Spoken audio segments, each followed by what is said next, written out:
কোন গুনাহে আল্লাহ বান্দার দিক থেকে মুখ ফিরিয়ে নেন?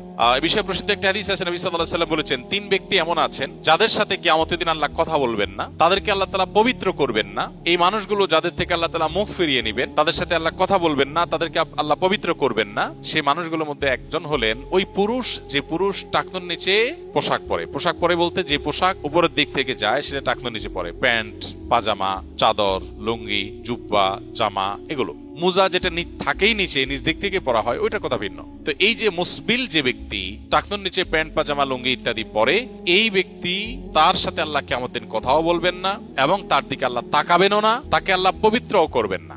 এই তিনটা ভয়াবহতা এই ব্যক্তির জন্য আছে, যে ব্যক্তি টাকনুর নিচে প্যান্ট, পাজামা, লুঙ্গি পরে। আমাদের দেশে অনেকে আছেন মসজিদে নামাজ পড়তে আসলে তখন প্যান্ট ভাঁজ করে। অনেক মসজিদে মুয়াজ্জিনরা মাইকে বলেনও, টাকনুর নিচে যাদের প্যান্ট আছে প্যান্ট গুলো উঠায় নেন। নামাজের জন্য এই কথা কেন বলবেন? এই সম্পর্কে একটা জয়ীফ হাদিস আছে যে মুসবিল ইজারের নামাজ কবুল হয় না। হাদিসটা সহিহ সূত্রে বর্ণিত না। বিশুদ্ধ হাদিসগুলো সবগুলো হলো কমন এবং জেনারেল, সব সময়ের জন্য এটা প্রযোজ্য যে পুরুষ মানুষ টাকনুর নিচে পোশাক পরবে না। এখন বৈজ্ঞানিক গবেষণা বলছে যে এটা পুরুষের জন্য ক্ষতিকর। গবেষণা কি প্রমাণ হয়েছে এটা বড় কথা না, বড় কথা হলো নবী সাল্লাল্লাহু আলাইহি ওয়াসাল্লাম নিষেধ করেছেন, বাস শেষ।